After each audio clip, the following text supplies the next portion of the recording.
Hello. Welcome to the Bore You to Sleep podcast. The podcast that will hopefully help you get to sleep. I am going to read an open source book, one that is not particularly interesting, but one that is hopefully boring enough to get you to sleep. Tonight's reading comes from A Treatise on Adulterations of Food and Culinary Poisons by Fredrick Accum, published in 1820. It's surprising to hear about the ways in which food was adulterated in the early 1800s. My name is Teddy, and I aim to help people everywhere get a good night's rest. Sleep is so important, and my mission is to help you get the rest that you need. The podcast is designed to play in the background while you slowly fall asleep. Thank you to everybody who shared their words of gratitude with me during the week. Firstly, a big thank you to listener Deborah Holmes for becoming a supporter on Anchor. Your monthly financial contribution is appreciated and allows me to bring out more episodes for those who need it. Thank you also to everybody who reached out on Instagram. Thank you to Sarah Sheffer for your lovely story. I'm glad you find the podcast boring. And finally, thank you to iTunes listener Mercy96 for inspiring tonight's episode with your lovely review on iTunes. I hope you enjoyed the reading. Thank you to all patrons and sponsors who support the show financially with a monthly contribution. Whether it's $1 or $5, your support allows me to bring out more episodes to help those who need them. If you would like to sponsor the show because the podcast helps you fall asleep, please visit boytosleep.com. If I've missed any of your comments or messages, please send me a message through the website so I can say thank you to you personally. Your reviews and messages mean a great deal to me. For all other listeners out there who find the podcast beneficial, I have a favor to ask of you. Please leave a review and comment in iTunes, or leave the show a rating in Spotify.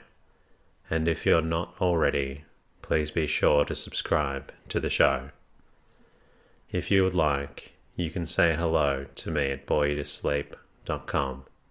I'm also on Twitter and Instagram at boytosleep. In the meantime, lie back, relax, and enjoy the readings. A Treatise on Adulterations of Food and Culinary Poisons. Of all the frauds practiced by mercenary dealers, there is none more reprehensible and at the same time more prevalent than the sophistication of the various articles of food. The unprincipled and nefarious practice, increasing in degree as it has been found difficult of detection, is now applied to almost every commodity which can be classed among either the necessaries or the luxuries of life, and is carried on to a most alarming extent in every part of the United Kingdom. It has been pursued by men who, from the magnitude and apparent respectability of their concerns, would be the least obnoxious to public suspicion, and their successful example has been called forth from among the retail dealers, a multitude of competitors in the same iniquitous course. To such perfection of ingenuity has this system of adulterating food arrived, that spurious articles of various kinds are everywhere to be found, made up so skillfully as to baffle the discrimination of the most experienced judges. Among the number of substances used in domestic economy, which are now very generally found sophisticated, may be distinguished tea, coffee, bread, beer, wine, spirituous liquors, salad oil, pepper, vinegar, mustard, cream, and other articles of subsistence.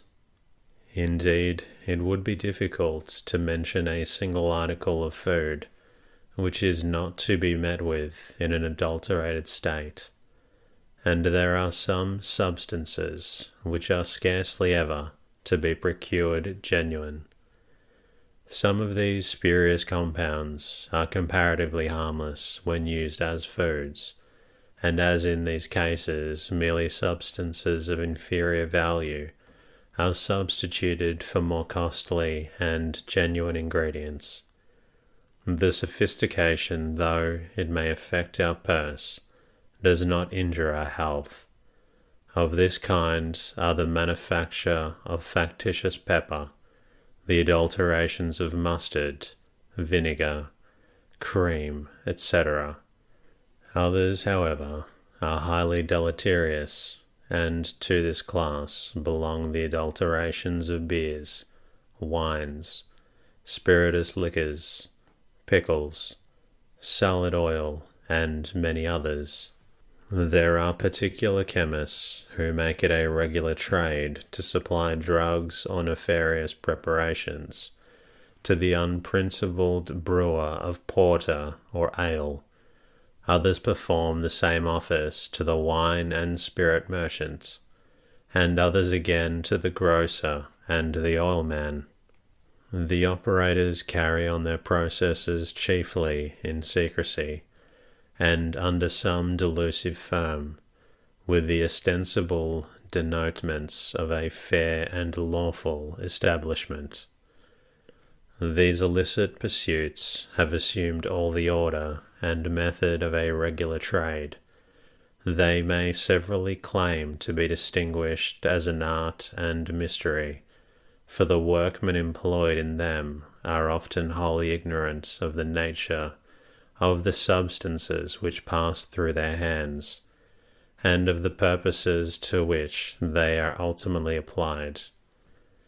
To elude the vigilance of the inquisitive, to defeat the scrutiny of the revenue officer, and to ensure the secrecy of these mysteries, the processes are very ingeniously divided and subdivided among individual operators, and the manufacture is purposefully carried on in separate establishments. The task of proportioning the ingredients for use is assigned to one individual, while the composition and preparation of them may be said to form a distinct part of the business, and is entrusted to another workman. Most of the articles are transmitted to the consumer in a disguised state, or in such a form that their real nature cannot possibly be detected by the unwary. Thus the extract of Cocculus indicus, employed by fraudulent manufacturers of malt liquors to impart an intoxicating quality to porter or ales, is known in the market by the name of black extract, ostensibly destined for the use of tanners and dyers. It is obtained by boiling the berries of the Cocculus indicus in water, and converting by a subsequent evaporation this decoction into a stiff black tenacious mass, possessing in a high degree the narcotic and intoxicating quality of the poisonous berry from which it is prepared. Another substance composed of extract of quassia and licorice juice, used by fraudulent brewers to economize both malt and hops, is technically called maltum. The quantities of Cocculus indicus berries, as well as of black extract, imported into this country for adulterating malt liquors, is enormous. It forms a considerable branch of commerce in the hands of a few brokers, yet singular as it may seem, no inquiry appears to have been hitherto made by the officers of the revenue respecting its application.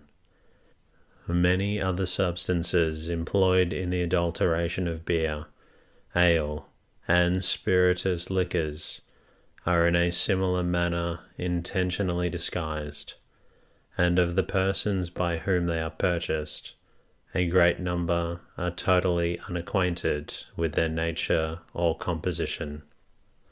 An extract said to be innocent, sold in casks, containing from half a quart to 5 quart by the brewers' druggists, under the name of bittern, is composed of calcined sulphate of iron, extract of Cocculus indicus berries, extract of quassia, and Spanish licorice.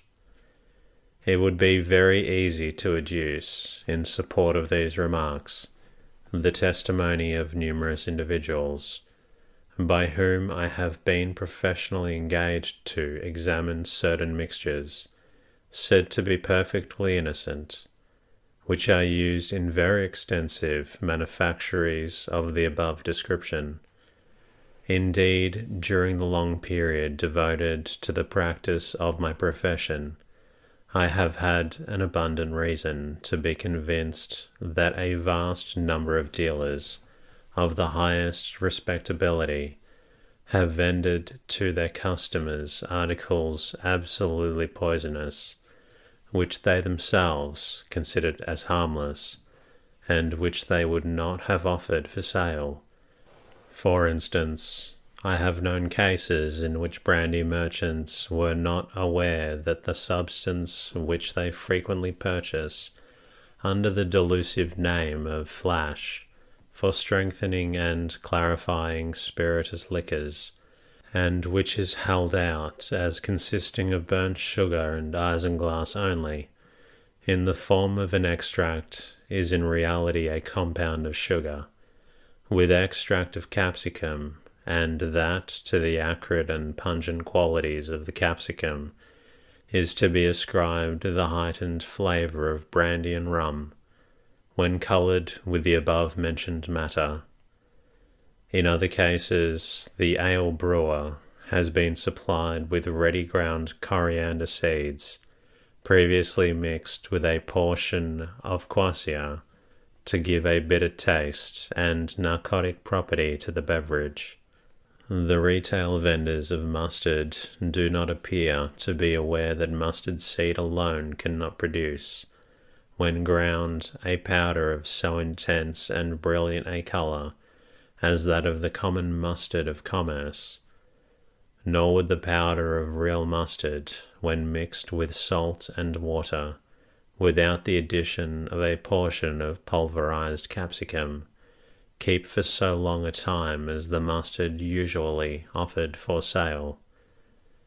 Many other instances of unconscious deceptions might be mentioned, which were practiced by persons of upright and honourable minds.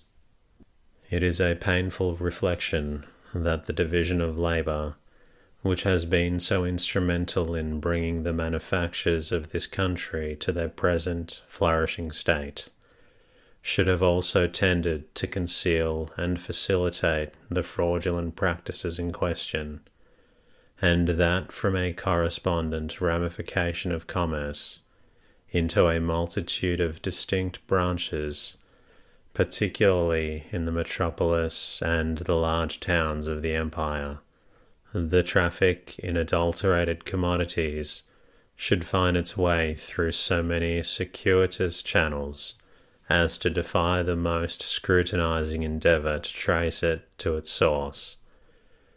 It is not less lamentable that the extensive application of chemistry to the useful purposes of life should have been perverted into an auxiliary to this nefarious traffic.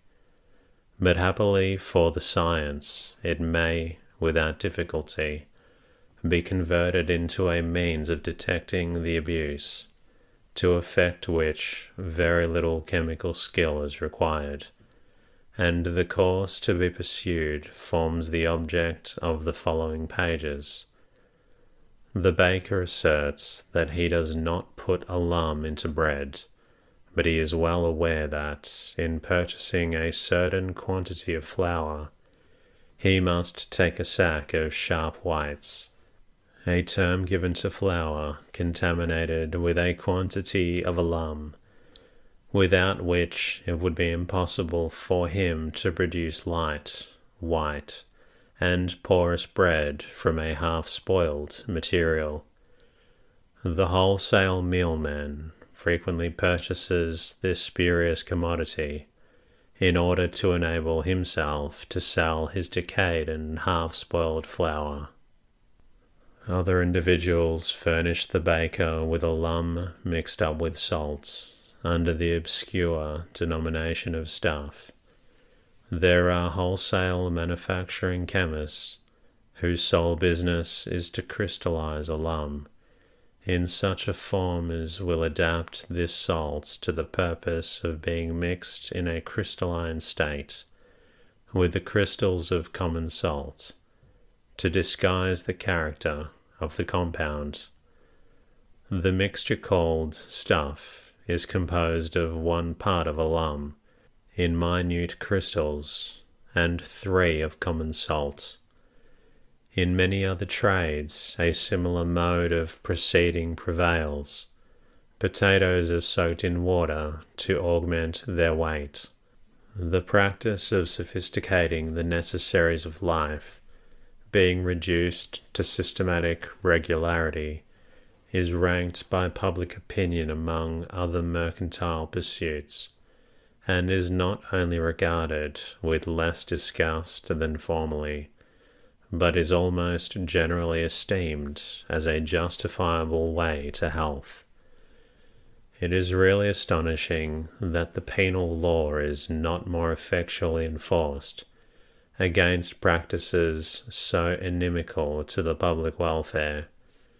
The man who robs a fellow subject of a few shillings on the highway is sentenced to death, while he who distributes a slow poison to the whole community escapes unpunished. It has been urged by some that under so vast a system of finance as that of Great Britain, it is expedient that the revenue should be collected in large amounts, and therefore that the severity of the law should be relaxed in favour of all mercantile concerns in proportion to their extent.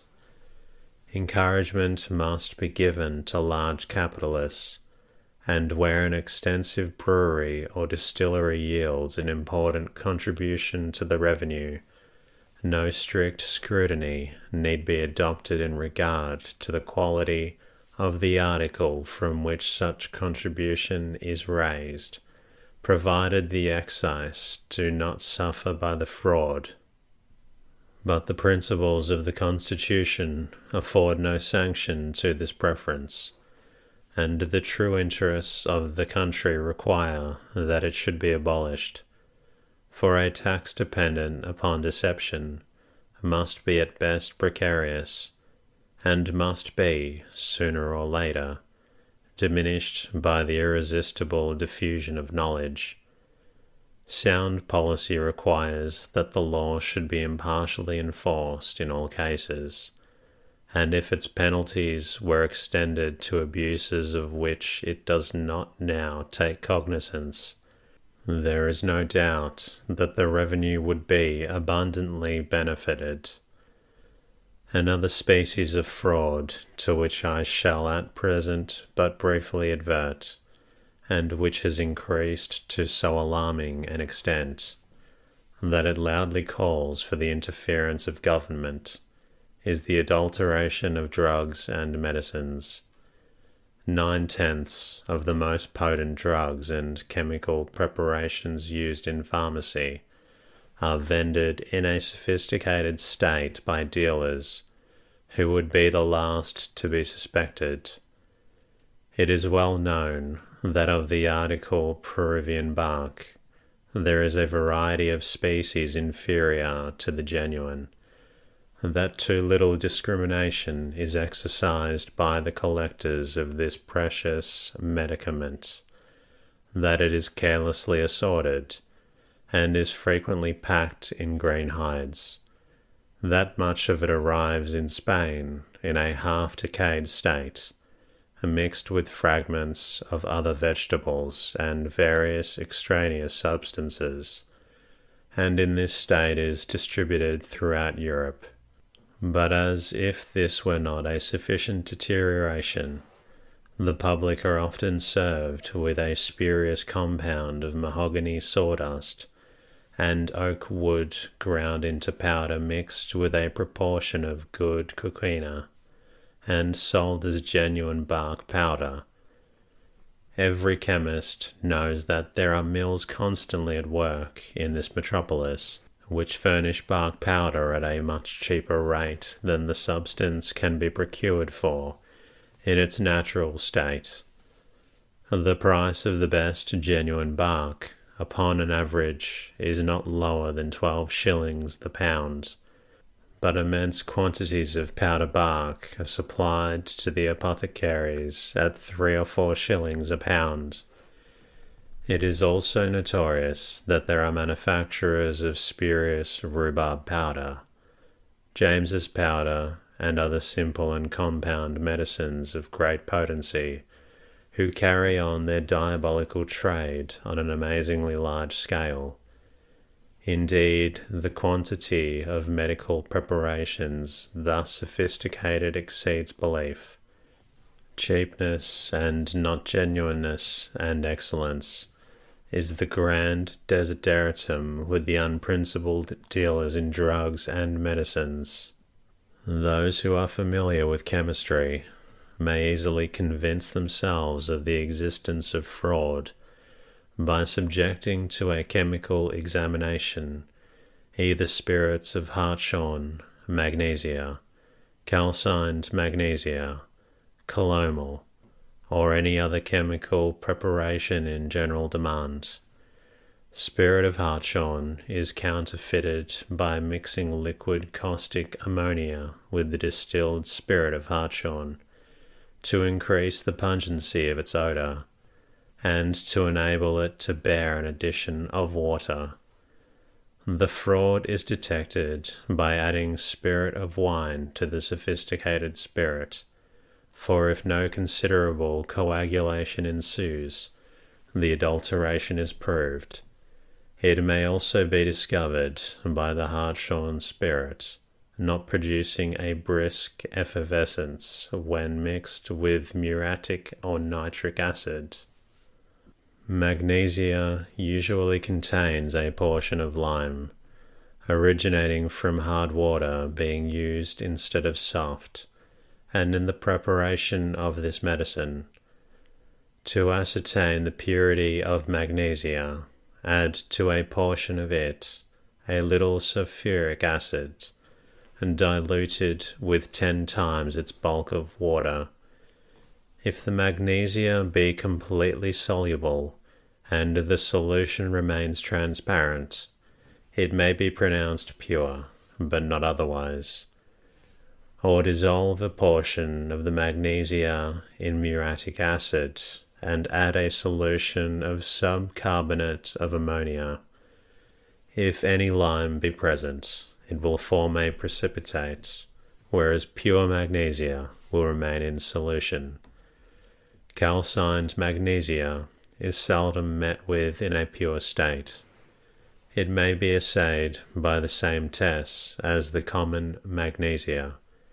It ought not to effervescence at all, with dilute sulfuric acid, and if the magnesia and acid be put together into one scale of a balance, no diminution of weight should ensue on mixing them together. Calcined magnesia, however, is very seldom so pure as to be totally dissolved by a diluted sulfuric acid, for a small insoluble residue generally remains, consisting chiefly of silicious earth, derived from the alkali employed in the preparation of it, The solution in sulfuric acid, when largely diluted, ought not to afford any precipitation by the addition of oxalate of ammonia. The genuineness of calomel may be ascertained by boiling, for a few minutes, 1 part with 1 part of muriate of ammonia in 10 parts of distilled water. When carbonate of potash is added to the filtered solution, no precipitation will ensue if the calomel be pure. Indeed, some of the most common and cheap drugs do not escape the adulterating hand of the unprincipled druggist. Syrup of buckthorn, for example, instead of being prepared from the juice of buckthorn berries, is made from the fruit of the blackberry-bearing alder and the dogberry tree. A mixture of the berries of the buckthorn and blackberry-bearing alder and of the dogberry tree may be seen publicly exposed for sale by some of the vendors of medicinal herbs. This abuse may be discovered by opening the berries. Those of buckthorn have almost always 4 seeds, of the alder 2, and of the dogberry only 1. Buckthorn berries bruised on white pepper stain it of a green colour, which the others do not. A great many of the essential oils obtained from the more expensive spices are frequently so much adulterated that it is not easy to meet with such as those that are all fit for use, nor are these adulterations easily discoverable. The grosser abuses indeed may be readily detected. Thus, if the oil be adulterated with alcohol, it will turn milky on the addition of water. If with expressed oils, alcohol will dissolve the volatile and leave the other behind. If with oil of turpentine, on dipping a piece of paper in the mixture, and drying it with a gentle heat, the turpentine will be betrayed by its smell. The more subtle artists, however, have contrived other methods of sophistication, which elude all trials, and as all volatile oils agree in the general properties of solubility in spirit of wine, and volatility in the heat of boiling water, it is plain that they may be variously mixed with each other, or the dearer sophisticated with the cheaper, without any possibility of discovering the abuse by any of the before-mentioned trials. Perfumers assert that the smell and taste are the only certain tests of which the nature of the one thing will admit. For example, if a bark should have in every aspect the appearance of good cinnamon, and should be proved indisputably to be the genuine bark of the cinnamon tree, yet if it want the cinnamon flavour, or has it but in a low degree, we reject it. And the case is the same with the essential oil of cinnamon. It is only from use and habit, or comparisons with specimens of known quality, that we can judge of the goodness either of the drugs themselves or of their oils. Most of the arrowroot, the fecula of the Maranta originaceae, sold by druggists, is a mixture of potato starch and arrowroot. The same systems of adulteration extend to articles used in various trades and manufactures. For instance, linen tape and various other household commodities of that kind, instead of being manufactured of linen thread only, are made up of linen and cotton. Colours for painting, not only those used by artists such as ultramarine, carmine and lake, Antwerp blue, chrome yellow, and Indian ink, but also the coarser colours used by the common house painter are more or less adulterated. Thus, of the latter kind, white lead is mixed with carbonate and sulfate or barders, vermilion with red lead. Soap used in housekeeping is frequently adulterated with a considerable portion of fine white clay, brought from St. Stephen's in Cornwall. In the manufacture of printing paper, a large quantity of plaster of Paris is added to the paper stuff to increase the weight of the manufactured article. The salvage of cloth is often dyed with a permanent colour and artfully stitched to the edge of cloth dyed with a fugitive dye. The frauds committed in the tanning of skins and in the manufacture of cutlery and jewellery exceeded belief.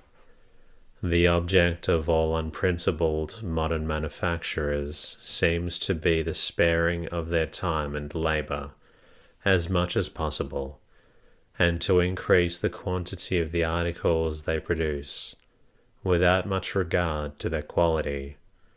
The ingenuity and perseverance of self-interest is proof against prohibitions and contrives to elude the vigilance of the most active government. The eager and insatiable thirst for gain, which seems to be a leading characteristic of the times, calls into action every human faculty and gives an irresistible impulse to the power of invention. Water is also a key consideration involved in foods. It requires not much reflection to become convinced that the waters which issue from the recesses of the earth and form springs, wells, rivers, or lakes often materially differ from each other in their taste and other obvious properties. There are few people who have not observed a difference in the waters used for domestic purposes and in the arts, and the distinction of hard and soft water are familiar to everybody. Water perfectly pure is scarcely ever met with in nature. It must also be obvious that the health and comfort of families and the convenience of domestic life are materially affected by the supply of good and wholesome water. Hence, a knowledge of the quality of the different kinds of waters employed in the common concerns of life, on account of the abundant daily use we make of them in the preparation of food, is unquestionably an object of considerable importance and demands our attention.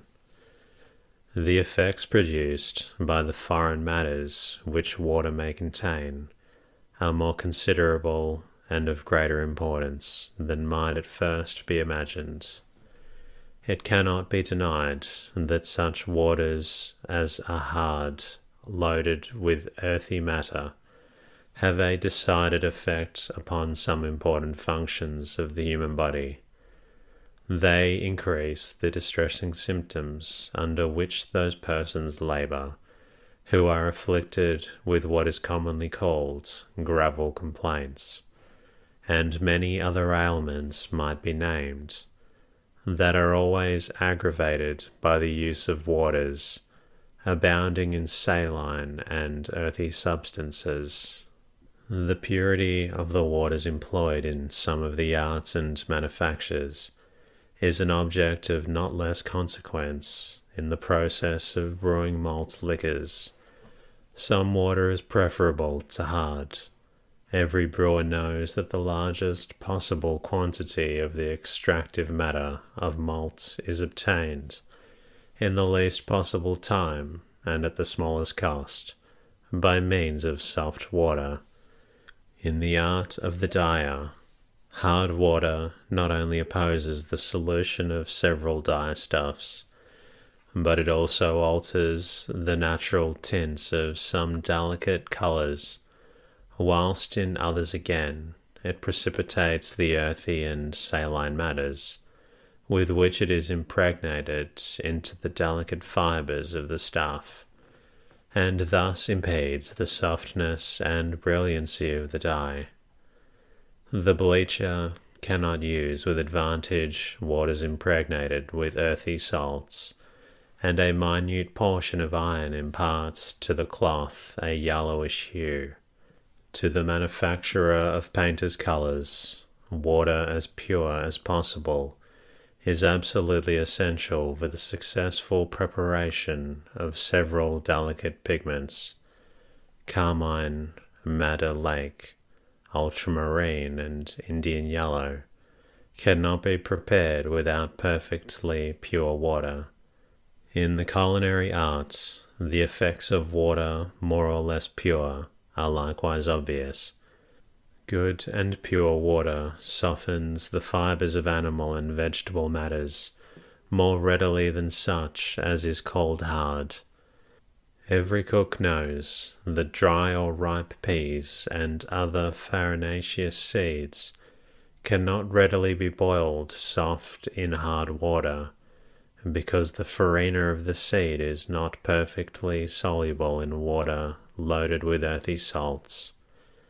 And that concludes tonight's readings. I hope you've enjoyed listening to this story, and I also hope that it was boring enough to help you fall asleep. Until next time, good night.